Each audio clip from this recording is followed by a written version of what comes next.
Hi, this is Ben. This is Chris. This is Adrian. This is Clive. This is Lisa, and you're listening to the Wood-Fired Oven Podcast with Mark Gostin.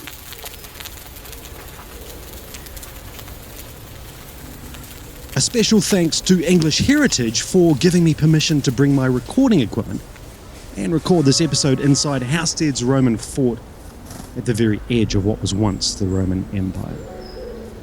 English Heritage is an incredibly important charity. They protect an internationally important collection of historic sites and artefacts which span 6 millennia, from the ancient past to the present day, and include palaces, houses, hill figures, castles, abbeys, industrial sites, and Roman forts, and even deserted medieval villages. Caring for these places and their collections for the benefit of this and future generations is a cornerstone of everything they do. If you enjoy this episode, please consider making a donation to English Heritage. This will help preserve these amazing places for all. I'll leave a link to their donation page in the show notes.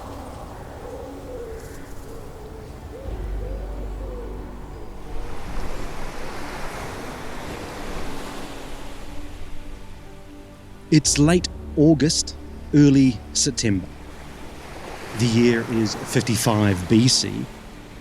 And the white cliffs of Dover look menacing to the 80 ships which have made the perilous journey across the channel. The ships contain 2 legions, the 7th and the feared 10th, hardened veterans of the Gallic Wars. The leading ships sailed closer to the cliffs. Clearer now, they can see the details, the sheer cliffs, an impossible landing, and dotted along the top, snaking their way left to right, are British warriors, some mounted on horseback and others on chariots. Julius Caesar looks north and directs the invasion force to sail to a better landing position on a beach further up the coast. But the warriors followed them, keeping pace and watching, always watching. The brave British warriors pounded up and down the beach, making the final landing from the ships into the water and wading ashore, a perilous mission. The sight must have been terrifying for the Roman veterans, hardened as they were. Caesar himself said in his autobiography, "Our soldiers were still hesitant, particularly because of the depth of the sea. But the eagle-bearer of the 10th Legion, calling on the gods to make what he was about to do turn out well for the Legion, cried out, 'Jump down to the sea, fellow soldiers, unless you want to betray the eagle to the enemy. As for me, I will make sure to have done my duty to the state and to the general.' Having shouted this loudly, he threw himself from the ship and began to carry the eagle against the enemy. Then finally our men urged one another on not to let such a great disgrace happen, and they all jumped down from the ship.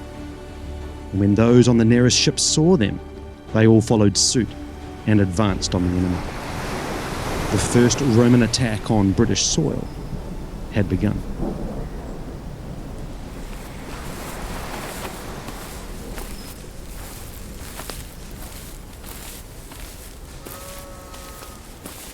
Despite heavy British casualties, Caesar eventually made peace and left to return to Gaul, modern-day France.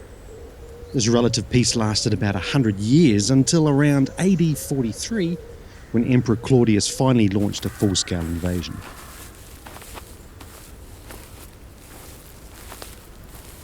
The far north was always a difficult proposition for the Roman military machine.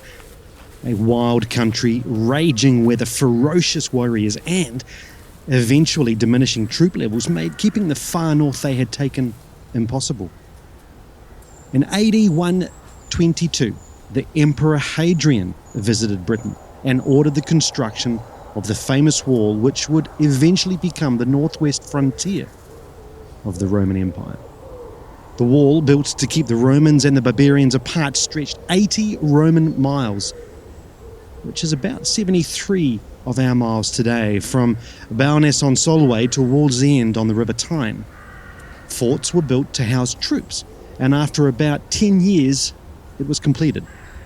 Designed to improve frontier control rather than purely defensive in nature, the wall must have been an incredible sight. Formidable and an example of what the Roman Empire could achieve. It was occupied for almost 300 years. At the end of Hadrian's reign, there were about 15 forts and 10,000 men stationed along it.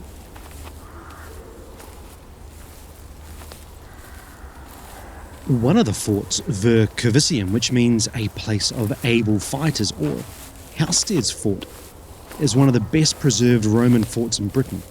It probably housed around 800 to 1,000 men. Hadrian's wall can be seen still integrated within the fort too. It's a sight to behold. It is this ancient Roman fort that I am standing in right now. Gazing north over the wall, far to the frozen north, is a land unconquered, full of the unknown. The warriors of the north were feared and respected. And this wall right here was designed to keep them away. I can imagine a young infantry soldier standing right here on the icy wall in the depths of the howling winter, looking north at the view that I see now. Little changed in 2,000 years, wondering what may lie beyond, hoping to display the same courage as Caesar's eagle-bearer of the 10th Legion did all those years before. North of the wall was a wild place, and if all of this is starting to sound familiar, then you have probably seen George R.R. Martin's Game of Thrones. The author is quoted in an interview, "The wall comes from Hadrian's Wall, which I saw while visiting Scotland. I stood on Hadrian's Wall and tried to imagine what it might have been like to be a Roman soldier, sent here from Italy or Antioch, to stand here to gaze off into the distance, not knowing what might emerge from the forest. Roman history intrigues me. Few places move me much as these. To ponder life from a different perspective, from a different age, helps to make sense of the present, I think, to see where we have come from and where we may be heading. Family, food, and fire are all very important to me, probably for many of us. I've said before in a previous episode in season 1 of the podcast that the ancient remains of the wood-fired ovens in Pompeii, covered with ash for almost 2,000 years, was an incredible sight. The ovens, while bigger than mine, did the same job in almost exactly the same way as mine does in my backyard today. I use a brick oven powered by wood to cook, well, all sorts of things, including breads, which is probably the main food passing through these ancient ovens. Just as the citizens of Pompeii ate their freshly baked bread from these wood-fired ovens, soldiers right here on the wall standing right next to me. Wow, that's 2,000 years ago. Oh, they needed to eat and drink, well, a lot of beer apparently, as well. And I'm excited because I've been told if I go searching today at the fort, I might come across the remains of a bakehouse with an ancient wood-fired oven powered by wood and, well, almost certainly heather, interestingly, which is a gorgeous plant found locally around Britain. We use our wood-fired ovens just like these soldiers did on the wall, with stone or brick, fire, and a fair amount of care. And that's it really. Not much has changed in how we cook with them. I find that pretty amazing. Isn't history a wonderful thing? So connecting. These ovens function so similar and look almost exactly the same as mine in my backyard, which is about 16,500 kilometers away right now. So I'm starting my walk at the fort through the south gate, and the wall itself is to the north of me. And the sprawling, commanding officer's house is right in front of me. It's huge. Goodness, it's massive. Perhaps 100 feet by about 70 feet. It would have been a glorious sight 2,000 winters ago. Now, if I look left, I'm starting to see the south wall. I've made my way up and walking now down the Via Decumana, which is the road that leads to the west gate of the fort. The wall itself is to the north of me on my right-hand side. The main headquarters building is behind me, as is the hospital. And beyond those are the sprawling commanding officer's house. Now, perhaps important to our walk today is the granaries. Just behind me, near the north gate. These are huge. Goodness. They're probably the biggest structures left behind now to see here at the fort. We know that grain was the main commodity in ancient Rome itself. It was used to make bread and porridge.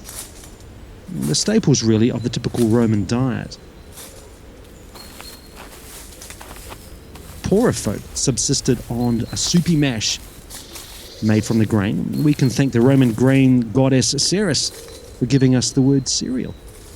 If you pounded grain in a mortar, added water, you would have made a porridge-like mixture. And just to the north of the wall, this is a favourite dish of the Scots to this day. If you grind the grain enough, you make flour. More on that shortly.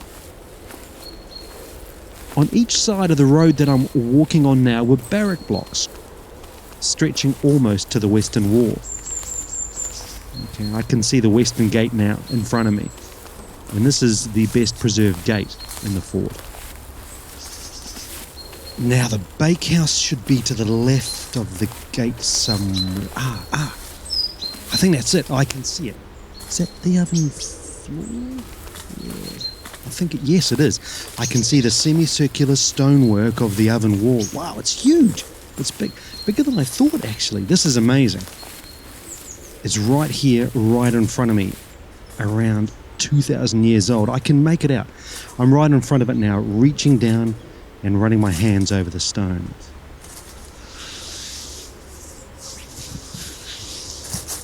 Cold now, very cold from 2,000 winters.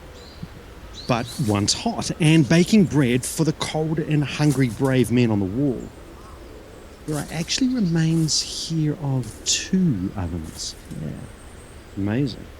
They were once embedded, I guess, into an earth embankment right behind these fort walls, along the Intervallum Road, which runs inside these stone walls. Easy to access, and plenty of room to queue up and impatiently wait your turn to bake your bread. The soldiers were each given a ration of wheat, probably every week, and they would then grind it up themselves into flour before making the loaves and baking them in these communal ovens.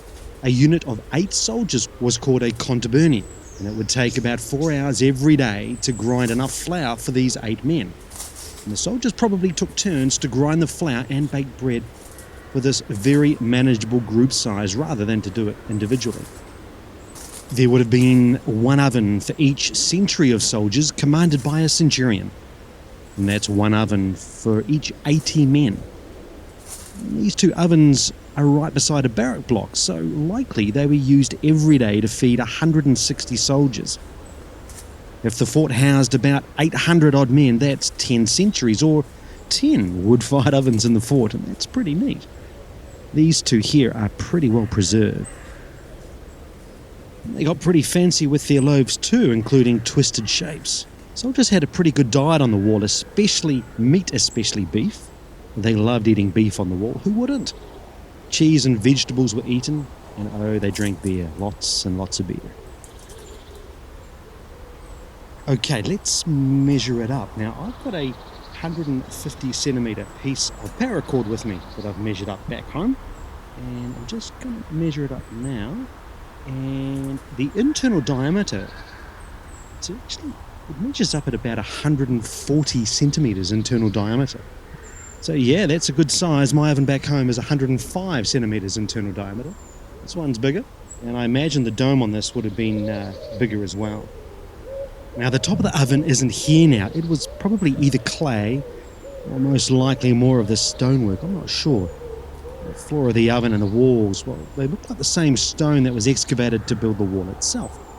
The thickness of the wall is about 20 centimetres per block. That's the size of the block, and there are multiple layers of block, and it heads away towards the back of the oven into the embankment, but there may well be at least 4 to 5, maybe even 6 rows of this size block work heading back into the embankment. So it was a very thick dome And that's a huge thermal mass. Even if the dome was clay, the floor would have been a huge heat sink requiring a huge amount of fuel to heat up. It's likely that the oven was always kept hot. 160 mouths to feed every day. It would have taken a huge amount of wood or dried heather roots to power this thing up. And while the dried roots burn ferociously, you would still need a lot of this to keep this oven hot. And that would be an interesting experiment, actually. Thankfully, the fields were covered with it, and still are to this day in the UK. You know, I can see the soldiers gathered here next door to the bakehouse. There's a space between the south wall and the barrack blocks. I can imagine them lining up to bake their bread. Huddling together in the drifting snow, gossiping about their commanders, complaining about the weather, and discussing what lay ahead on this day. Those who worked inside looking after the ovens, it must have been warm and a prized place to be. Staring into the mouth of the stonework at the breads baking on the floor of this oven would have brought a sense of joy, I think, comfort, and certainly a sense of community with their comrades, just as it does cooking in our wood-fired ovens today. It draws us together.